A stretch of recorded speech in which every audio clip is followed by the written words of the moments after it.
Hi students, welcome to English माध्यम। तो आज का हमारा पैसेज है Delhi and Dhaka must insulate ties from short termism. Insulate का मतलब होता है प्रोटेक्ट करना, शॉर्ट टर्मिज्म का मतलब होता है किसी ऐसी चीज़ के ऊपर फोकस करना जिससे शॉर्ट टर्म फायदा हो। कह रहा है कि दिल्ली और ढाका को मतलब इंडिया और बांग्लादेश को अपने जो रिश्ता है उसको बचा के रखना चाहिए इन छोटे छोटे फायदे से। मतलब दोनों ही देश जो छोटे छोटे फायदे के लिए एक दूसरे से अपना रिश्ते खराब कर रहे हैं उसको इस चीज से बचा के रखना चाहिए। Over the better part of 2 decades, कह रहा है कि 20 साल में ज़्यादातर जो साल हैं या हिस्सा है, Delhi and Dhaka crafted, crafted का मतलब होता है डिजाइन, डिजाइंड, ठीक है, one of the sub continents most significant stable bilateral relationship. कह रहा है कि भारत और बांग्लादेश ने एक जो सब कॉन्टिनेंट में रिश्ता बनाया है वो सबसे ज़्यादा इंपॉर्टेंट और काफ़ी ज़्यादा स्थिर बायलैटरल रिलेशनशिप है इस रीजन में। Part of the region for this, कह रहा है कि इसमें जो सबसे बड़ा कारण रहा है वो रहा है वॉज द कंड्यूसिव, कंड्यूसिव मतलब फेवरेबल या फिर सुटेबल, जो एक सुटेबल एटमॉस्फेयर बनाया गया created by the Sheikh Hasina led Awami League government in Bangladesh. Sheikh Hasina द्वारा जो अवामी लीग गवर्नमेंट इसका नेतृत्व किया जा रहा है उसके द्वारा बनाया गया ये ऐसा ऐसा माहौल बनाया गया जिससे दोनों ही देशों के बीच के जो रिश्ते हैं वो काफ़ी ज़्यादा बेहतर हुए। Hasina's perceived pro-India stance has become a thorny issue in her country। कह रहा है कि हसीना का जो प्रो इंडिया स्टांस था वो इनके देश में एक थॉर्नी इशू बन गया, मतलब काफ़ी ज़्यादा विवादित एक मुद्दा बन गया। सिंस हर आउस्टर इन अगस्त 2024, जब से 2024 अगस्त से उनकी प्रधानमंत्री का पद गया तब से। आउस्टर का मतलब होता है removal. And matters were made worse by the political instability including attacks on minorities. और कह रहा है कि स्थितियां और ज़्यादा खराब हो गई जब वहां पर एक तरीके से पॉलिटिकल या फिर राजनीतिक अस्थिरता आ गई और जो वहां के माइनॉरिटीज थे मतलब हिंदू थे उनके ऊपर अटैक होने लगा।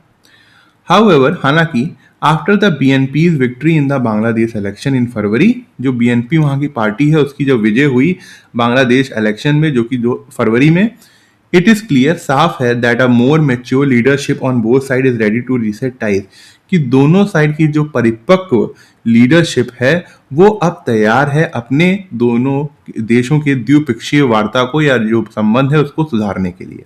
रीसेट टाइम मतलब अपने रिश्ते को दोबारा से ठीक करना। The visit by Bangladesh foreign minister Khalilur Rahman is an important step in that journey. कह रहा है ये जो बांग्लादेश के फॉरेन मिनिस्टर हैं जिनका नाम है खलीलुर रहमान, इस दिशा की तरफ ये इनका एक महत्वपूर्ण स्टेप है कि वो भारत की विजिट कर रहे हैं।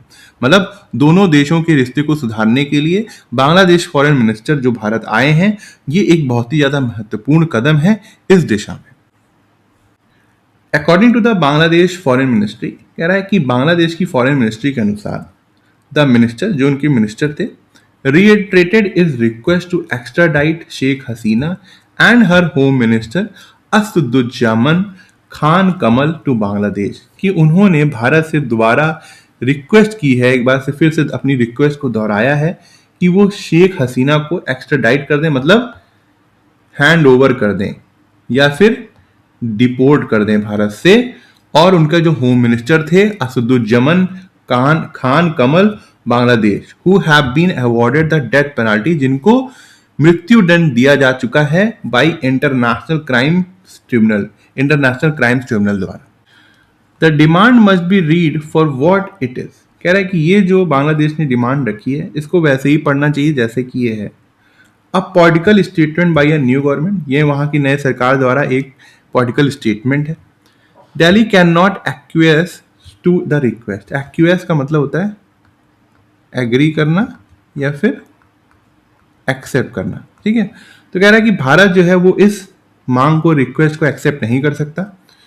नॉट लीस्ट बिकॉज का मतलब है खासकर इसलिए क्योंकि the ICT was widely condemned as a politically partisan body, क्योंकि जो आईसीटी है इंटरनेशनल क्रिमिनल ट्रिब्यूनल जो इनके यहाँ है उसकी एक व्यापक रूप से निंदा होती रही है कि वो एक तरीके से पक्षपात करने वाली पॉलिटिकल बॉडी रही है। पार्टीसान मतलब बायस्ड। दैट सेड, वो कहते हैं there was much in the foreign ministers visit to steer ties back on track, कि इसके अलावा भी ऐसा बहुत कुछ था जो कि फॉरेन मिनिस्टर की विजिट जो भारत में हुई है, उससे दोनों देशों के जो रिश्ते हैं उसको दोबारा से ट्रैक में लाया जा सकता है। Both sides reportedly discussed the importance of renewing the Ganga Water Treaty। कह रहा है कि दोनों ही साइड में, जैसा कि रिपोर्ट किया गया है, इस बात के ऊपर चर्चा करी कि जो गंगा वाटर ट्रीटी है उसके महत्व के, कि उसको किस तरीके से रिन्यू किया जाए। जो भारत और बांग्लादेश के बीच में जो गंगा वाटर ट्रीटी है, किस तरीके से उसको रिन्यू किया जाए, दोबारा से उसको लाया जाए, विच विल एक्सपायर इन दिसंबर, जो कि दिसंबर में एक्सपायर होने वाली है।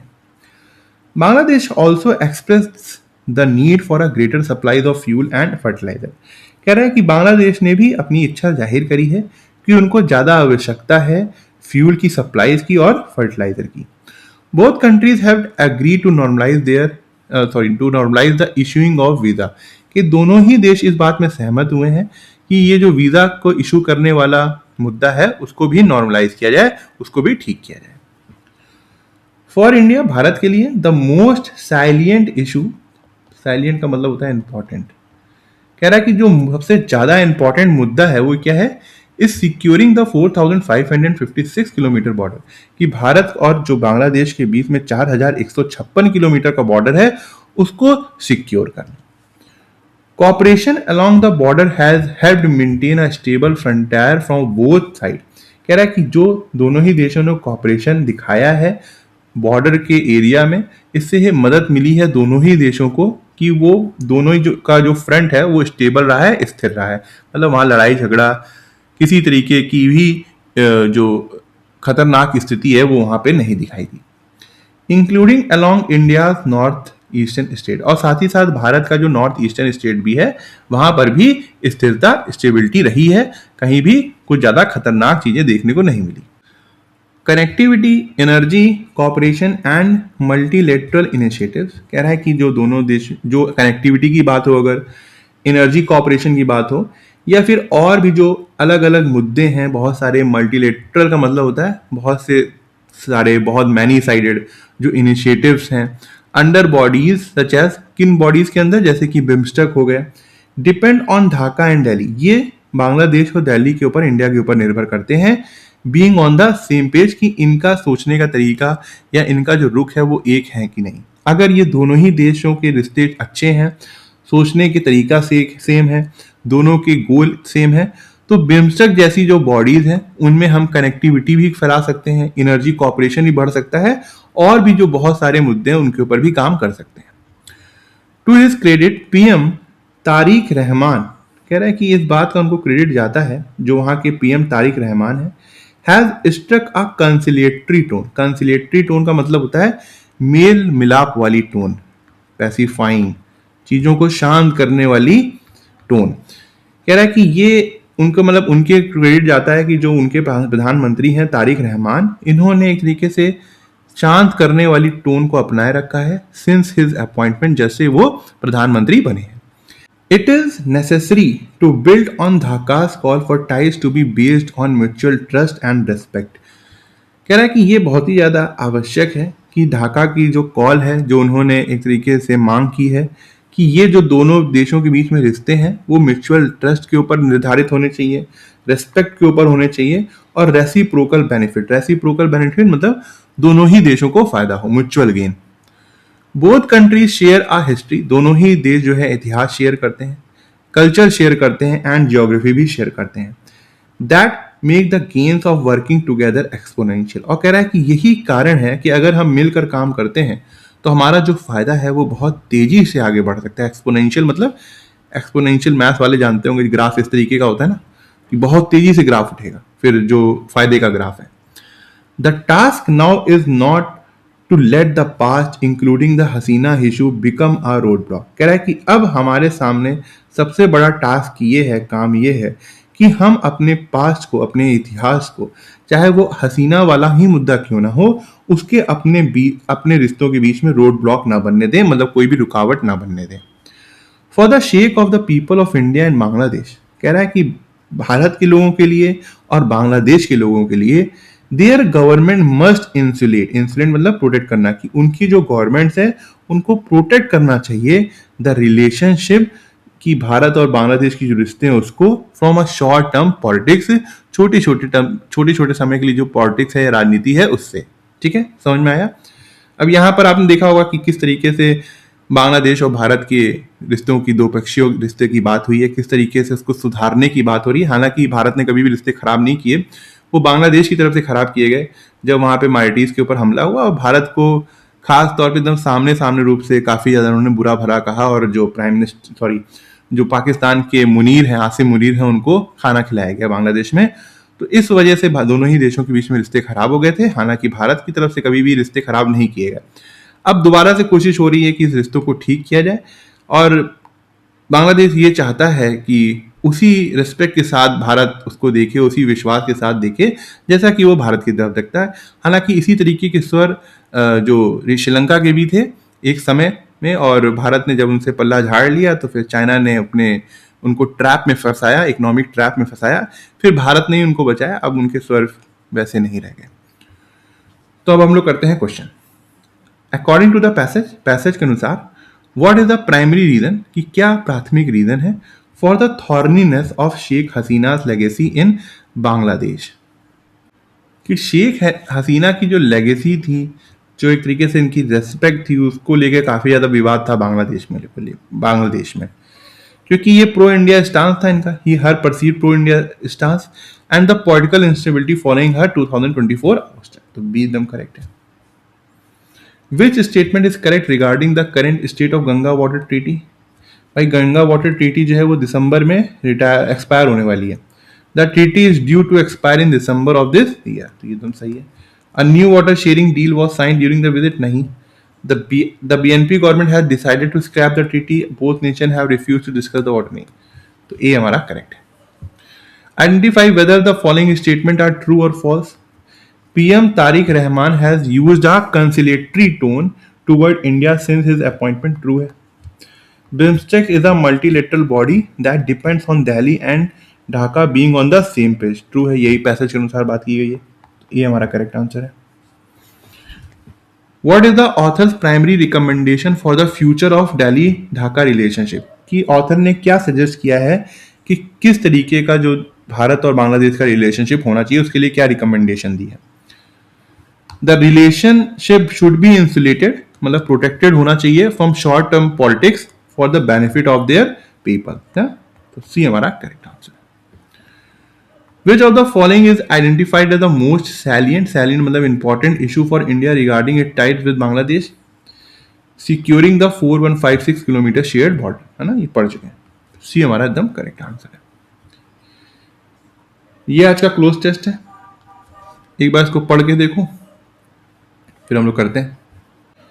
I have spend the last few weeks, कह रहा है कि मैंने कुछ पिछले हफ्ते ऐसे गुजारे हैं, dash on a pair of special orange safety goggles, कि कुछ स्पेशल ऑरेंज टाइप के जो गॉगल्स है, चश्मे, उसके ऊपर 3 आवर्स बिफोर बेड, सोने से पहले 3 घंटे तक क्या किया होगा उसने, वेल्डिंग करी होगी, चश्मे को वेल्ड किया होगा, नहीं।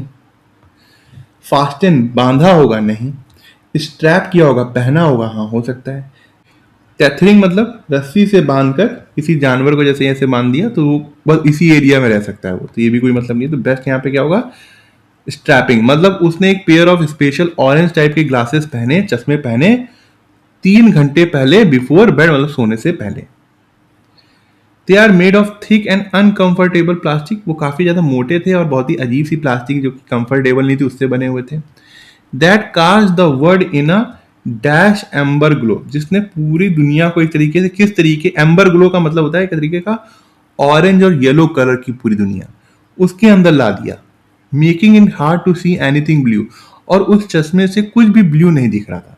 क्या होना चाहिए, मैटे, मैटे का मतलब होता है बिना चमक वाला, कोई मतलब नहीं है। ओपैक का मतलब होता है अपारदर्शी, कोई मतलब नहीं है। डल का मतलब होता है फीका, हो सकता है। सॉबर का मतलब होता है उदासी, कोई मतलब नहीं है। तो यहाँ पे बेस्ट होगा सी, इन अ डल एम्बर ग्लो, मतलब जब उसने चश्मा पहना तो काफी ज्यादा येलोइश डल सा लग रहा था, और बिल्कुल भी ब्लू लाइट जो है वो उसके चश्मे के अंदर नहीं आ पा रही थी। But I don't stop there, कह रहा है कि लेकिन मैं वहां नहीं रुका। आई कवर द विंडोज, मैंने खिड़कियों को कवर किया, विद ब्लैकआउट कर्टन, काले जो एकदम ऐसे कर्टन जिससे पूरा अंधेरा हो जाए, and switch off all my lamps, और सारे लैम्प्स को मैंने बंद कर दिया, वन बाई वन, एक एक करके। इन देयर प्लेस, कह रहा है कि उनकी जगह, I exclusively lit my apartment with candles, मैंने अपने अपार्टमेंट को मोमबत्तियों से जला लिया। My sleep routine is dash, कि मेरी उसकी जो स्लीप रूटीन थी वो खराब हो गई थी, but it's for an experiment, मगर लेकिन ये एक्सपेरिमेंट के लिए था। क्लिनिकल का मतलब मेडिकल, डिरैंड का मतलब बहुत ज्यादा वियर्ड, अजीब हो गया था। हैव हैजार्ड का मतलब होता है कि बहुत ज्यादा बेतुका, मतलब कुछ भी एकदम ठीक ना हो, ऑर्गेनाइज ना हो। नॉकटर्नल मतलब जो रात को जगते हैं, कोई मतलब नहीं। तो बेस्ट यहाँ पे क्या है, बी है, कि उसका जो स्लीप रूटीन था वो बहुत ही ज्यादा अजीब हो गया था, खराब हो गया था। I found out what happens when you dash blue light, कह रहा है कि उसने पाया कि क्या होता है जब तुम पूरी तरीके से ब्लू लाइट को रोक देते हो या हटा देते हो। न्यूट्रलाइज कर देते हो मतलब उसका प्रभाव खत्म कर देते हो। When you neutralise blue light, नहीं बेस्ट तो नहीं है। बैनिश मतलब पूरी तरीके से हटा देना, रोक देना, हाँ ठीक है। एक्सटिंग्विश का मतलब होता है बुझाना। वीटो का मतलब वीटो पावर, रिजेक्ट करना। बी हमारा करेक्ट आंसर है। The world has grown increasingly panicked about this photochromatic dash over the past 10 years. कह रहा है कि दुनिया जो है वो काफ़ी ज़्यादा पैनिक हो चुकी है, चिंतित हो चुकी है इस ये जो फोटोक्रोमैटिक जो ये लाइट है इससे, इन 10 सालों में। फोटोक्रोमैटिक क्या होना चाहिए, antagonist, pollutant, fiend, infection. Antagonistic मतलब होता है जो हानिकारक होता है, दुश्मन होता है, नहीं। पॉल्यूटेंट का यहाँ पे कोई मतलब नहीं है, प्रदूषण। फियैन का मतलब होता है एक तरीके से बुरा व्यक्ति, शैतान। इन्फेक्शन का मतलब होता है संक्रमण। तो बेस्ट यहाँ पे है फोटोक्रोमैटिक फियैंड। क्यों, कि ये जो फोटोक्रोमैटिक है एक तरीके से, ये जो लाइट है इससे काफी ज्यादा, ब्लू लाइट है, इससे काफी ज्यादा परेशान थे और इसको एक तरीके से बुरे आदमी की तरह यहाँ पे दिखाया गया है। तो फिफ्थ हमारा करेक्ट है। वी आर टोल्ड, हमको ये बताया गया है दैट आर फोन्स, हमारे जो फोन्स है, टीवीज है, कंप्यूटर्स हैं, टैबलेट्स हैं, एलईडी लाइट्स हैं, बल्ब्स हैं, expose us to a perverse amount of blue light, वो हमें बहुत ज्यादा जो ब्लू लाइट है हमारे ऊपर डालते हैं। Supposedly this ruins our sleep by disrupting the natural rhythm of daylight that influence our internal body clock। कह रहा है ऐसा माना जाता है कि ये हमारी जो स्लीप साइकिल उसको बहुत तरीके से खराब कर देते हैं और हमारी जो बॉडी की इंटरनल क्लॉक होती है उसको पूरी तरीके से बिगाड़ देते हैं। There is a science to back some of this up, कह रहा है कि इसके पीछे कुछ साइंस है जो इन सब धारणाओं को एक तरीके से सपोर्ट देती है। बट रिसेंट स्टडीज, मगर हालिया में होने वाली स्टडीज जो है एंड एनालिसिस जो हुई है, suggest that things are a lot more complicated, कि जिस तरीके से हम सिंपल चीज़ों को समझ रहे थे कि ब्लू लाइट से हमारी नींदें जो है खराब हो रही हैं, कि चीज़ें इतनी सिंपल भी नहीं है, बहुत ही ज़्यादा पेचीदा है। इनफैक्ट असल में चांसेस आर गुड, कि ऐसे चांसेस बहुत हैं that you are fallen for some serious misconception, कि हमको बहुत सी गलत धारणाएं हो गई हैं इस सब्जेक्ट में। Experts tell me it is unlikely that light from your phone is ruining your sleep. कह रहा है कि कुछ एक्सपर्ट्स हैं जिन्होंने ये बताया है कि ऐसा होने की संभावना बहुत कम है कि आपकी जो फोन की लाइट है वो आपकी नींद को खराब कर रही है। ठीक है, ये पैरा सिंबल है, S1 फिक्स है, P Q R और S को हमको फिक्स करना है, S6 फिक्स है। ठीक है, P देखो, the ceasefire talks in Pakistan represent a glimmer of hope because both the United States and Iran have a compelling reason to end the conflict. Compelling का मतलब होता है पावरफुल, प्रभावशाली। कह रहा है कि ये जो सीज फायर की वार्ता पाकिस्तान में होने जा रही है ये एक तरीके से एक आशा की किरण की तरीके है, क्योंकि दोनों ही देश, चाहे वो यूनाइटेड स्टेट्स और ईरान है, ये काफी ज्यादा इनके पास प्रभावशाली रीजन है, ऐसे बहुत से पावरफुल रीजन है जिससे ये कॉन्फ्लिक्ट खत्म हो सकती है। अब इसके बाद क्या आना चाहिए, for the Iranian regime despite it defined rhetoric the massive economic stand still. तुरंत हम ईरानियन रिजीम की बात करें, पहले देख लेते हैं RRSS। अच्छा, या तो R होगा या फिर S होगा S1 के बाद। On the American side President Trump is eager for an exit to manage upcoming state visits. कह रहा है कि अमेरिका की तरफ प्रेसिडेंट ट्रम्प जो है वो काफी ज्यादा उत्सुक है कि वो इस जो जंग चल रही है उससे छुटकारा पाएं ताकि वो आने वाली जो विजिट्स है उसको मैनेज कर पाएं। However, हालांकि the primary obstacle remains a total lack of trust and the fact that Israel has recently escalated its military operation in Lebanon। हाँ, ऐसा हो सकता है इसके बाद। क्यों? देखो यहाँ पे बात कर रहा है कि सीज फायर बातचीत चल रही है, कह रहा है कि हालांकि अब कटाक्ष लेके आया कि जो प्राइमरी सबसे पहला बड़ी बाधा तो ये है कि अभी भी अविश्वास बना हुआ है। क्यों? क्योंकि इजराइल ने अपने जो हमले हैं वो लेबनान में बहुत ज़्यादा तेज कर दिए हैं। ठीक है, एस के बाद क्या होगा? अब तुम देखो कि पी और आर एक पेयर बना रहे हैं। एक तरफ अमेरिका की बात हो रही है, अमेरिकन साइड की तरफ कि क्या होने वाला है, और दूसरा है फॉर द ईरानियन रिजीम कि ईरानियन रिजीम के लिए क्या बात है।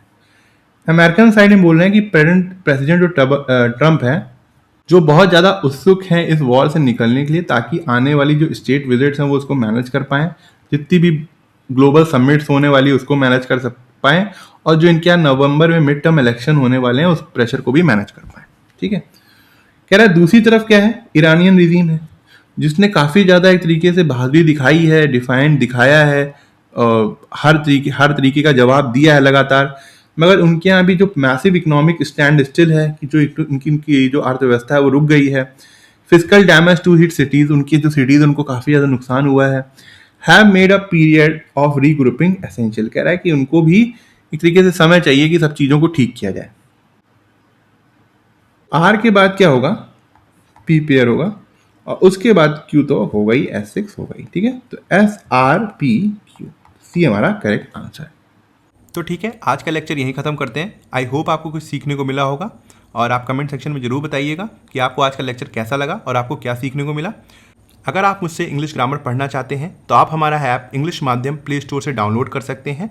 ऐप ओपन करते ही आपके सामने होम स्क्रीन आएगी, वहाँ पे आपको 5 ऑप्शन मिलेंगे: मेन, लाइब्रेरी, फीड, लेक्चर, पास। लेक्चर में क्लिक करते ही आपके सामने 2 वर्जन आएंगे, फ्री और पेड। पेड में क्लिक करते ही आपके सामने इंग्लिश ग्रामर का एक सेक्शन आएगा, जहाँ पे मैंने इंग्लिश एसएससी के लिए बहुत ही डिटेल में बताया हुआ है और बहुत ही सिंपल लैंग्वेज में बताया है, जो कि आपकी कॉन्सेप्ट्स को और अच्छा करेगा और आपको अच्छे मार्क्स लाने में हेल्प करेगा। तब तक के लिए प्रैक्टिस करते रहिए। Thank you so much for watching this video.